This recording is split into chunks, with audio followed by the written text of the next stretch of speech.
Hello everyone and welcome to Introduction to Cloud Computing. I'm your instructor Eric Frick, and in this course we're going to look at the overview of cloud computing with a little bit of hands-on details as well.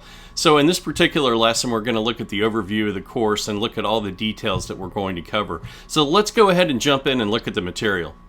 First and foremost, welcome to the class. In this particular video, I'm going to cover what hardware and software you'll need for this course, along with what background do you need, and then the overview of the content that we'll be going over. So let's go ahead and check out all those details. So what will you need for this course? You really don't need anything specific in terms of a compute device, really just anything to watch the videos.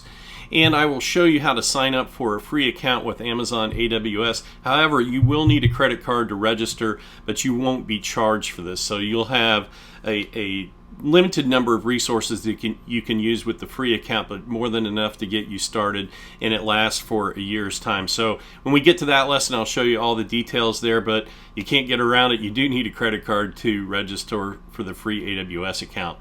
Let's check out some of the other details of this course.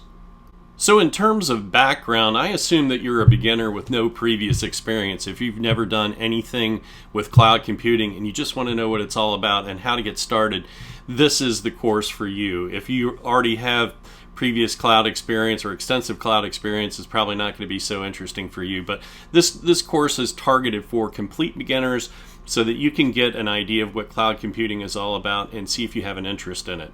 In terms of the details of this course, there are 5 major sections of the course. The first one is the course overview, which I'm presenting now. In section 2, we'll look at cloud concepts, those things that are common to all cloud computing platforms.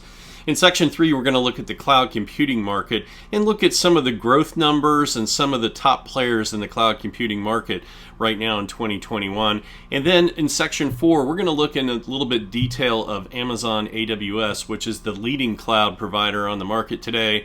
And I'll show you how to sign up for that free account, and also we'll do a few hands-on things to give you a feel for the cloud. We'll look at Amazon EC2. We'll build a server in EC2. I'll show you how to do that. I'll show you a little bit about storage on Amazon S3. And then we'll deploy a website on Amazon S3. I'll show you how to do that. And then we'll take a look at serverless computing with AWS Lambda. And then in section 5, we'll wrap the course up and I'll show you where you can get some more information if you're interested. Thank you so much for your interest in this video and course. If you like this video, please click the thumbs up button. If you'd like to see more videos like this, please consider subscribing to my channel. So let's go ahead and get started with the material. I'll be publishing all of these lessons over the next few weeks here on YouTube, and you can check them out as they come out. I typically publish everything on Fridays, so you can look for those. That's it for this lesson. Thank you so much, and let's get started with the rest of the material.